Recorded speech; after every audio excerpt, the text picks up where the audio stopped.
Welcome to Beat Diabetes. This would normally be a part of our Books and Quotes series, but on this particular video and this particular day, we'll take a break from that.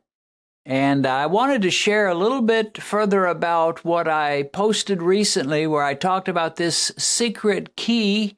And I mentioned that I haven't shared it yet, but it crushes diabetes. I got a little blowback on that concept. We'll talk about it.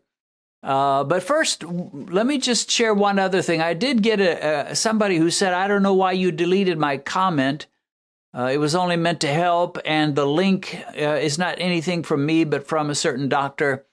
On my YouTube channel, anybody that posts a comment and leaves a link, it automatically gets placed in kind of the junk bin. And yeah, I can go through those one by one and find ones that I like. I don't have time to do that anymore. With almost 300,000 subscribers and thousands of views on every video, there's just no way I can look at all of them. So and if you post a link, chances are I'll never see it and nobody else will ever see it. Once in a while, I happened to see his comment because he had another link on it. And I just got curious wonder what's going on with these deleted comments or the ones YouTube puts in this special bin and they don't get seen. And I just happened to see it. But normally I don't see them at all. I just don't have time. There was a time where I looked at every deleted comment that got put in that special bin. I looked at every comment. Cannot do that anymore. I try to look at as many comments as I can, but I really have very little time to go into that junk bin and look at stuff. So don't leave a link. About half the links that are left are good ones that people will leave under my comments that get put in the junk bin. And the other half are ones that I wouldn't agree with. But again, I don't even see them normally. All right, well, let's get back to the video I posted recently that dealt with this special secret. And I mentioned that it crushes diabetes, and I haven't yet shared it with you. And one of the comments I got from not a lot of people, most of you were very gracious and thanked me for that video, but there were a couple of comments like this one. This individual says, why would you have a secret to crush diabetes that you wouldn't share? And he said he didn't believe it anyway, and he was going to unsubscribe and so forth and so on. Well, I mean, I get it. And the reality is, if I really knew that for years and I knew it could crush diabetes and I refused to share it and now I'm finally sharing it after all these years, yeah, that would be bad on me for sure. I'm giving you everything I know. The reason I said I haven't yet shared it with you is because it was just becoming concrete in my own mind. I was just starting to see this. And that is the idea that you leave off vegetables and salads from your breakfast meal and your dinner meal, and you move them all to the middle meal, the lunchtime meal. That's the secret. And I'm just discovering the power of this. And then the other part of it is on your dinner meal, you do carnivore, you have hamburger patty or a couple of eggs, and you also go light. You go lighter. Your biggest meal should be the lunchtime meal. Well, I needed that myself. Yeah, me, Dennis Pollock, I needed to hear that advice from myself because around Thanksgiving, it was actually starting to be before Thanksgiving, and then it hit its peak at Thanksgiving when we had a big old meal. And I've told you before that I normally try to keep my weight under 170 pounds. And so I was getting up there. I was no longer in the 160s, and I was floating beyond 170. And after Thanksgiving, I was at 174, and I had been working at it for a couple of weeks to try to lower my weight, and I just couldn't do it. So this last week, I've been practicing what I preach, and I have been moving my vegetables to the noon meal, the lunchtime meal. I say noon. It's usually around 1 when Benedict and I eat. And no vegetables for breakfast, no vegetables for supper, a lighter supper than at noon or 1 o'clock. Now, it was a little difficult getting into the rhythm of eating a light dinner. I know I should have been doing it all along, and sometimes I do, but this I was deliberate. It's like, I've got to do something. Sometimes you just get so desperate, you say, I've got to do something. So what I chose to do is to eat 2 boiled eggs as my supper all this week, starting with Tuesday. Now, Monday I did a 36-hour fast, so I ate nothing anyway. Drank a little coffee. But on Tuesday evening for my dinner, I just had 2 boiled eggs. Now, I did that all this week up till now. I'm recording this on a Saturday. You'll see it on a Sunday, perhaps. But that was my dinner, 2 boiled eggs. There were, I think, 2 dinners out of this week where I did have half of one of Benedicta's blueberry muffins, half of it, put a little whipped cream on it. So I can't say it was only 2 boiled eggs, but that was it. It was 2 boiled eggs, and I think 2 times I had the half of a blueberry muffin and some coffee. Now, what happened as a result? Well, first let me tell you what my whole schedule was. Breakfast was bulletproof coffee, as per usual. And now, today, on Saturday, I did have an omelet, a smaller omelet. But normally, all these other days, bulletproof coffee was my breakfast. My version of it is to have some cream and maybe a tablespoon of butter in my coffee. Pretty good sized mug of coffee. So that was my breakfast all this week. My lunch was Benedicta's special okra soup, and she put some greens in it. She put some spinach in it and some pieces of chicken, baked chicken or grilled chicken.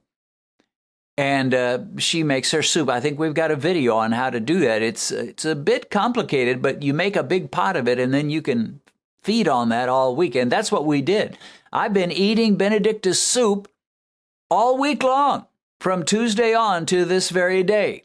And she made a whole bunch of it. And I like to do that. I'm kind of a routine guy, and if I find something that works, I'll just stay with it day after day. So I've been eating that soup and fufu. Now, if you're a good Nigerian or a good African, you got to have either fufu, Nigerians call it fufu, and different African nations have different names for it. But in Africa, it's called fufu. Now, a typical African fufu is high carb. It's made out of wheat. And so that wouldn't be good. But we make it a special way.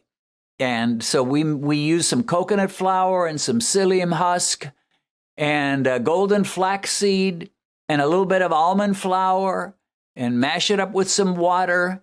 And it makes a doughy kind of a substance. Now, the traditional African way is you take that in your hands, you take a batch of it, you dip it in your soup, you use it kind of as a spoon, you kind of hollow out the middle, you dip it in your soup and eat it. I use a spoon, so I'm not officially African in that sense. Anyway, that's been my lunch this whole week.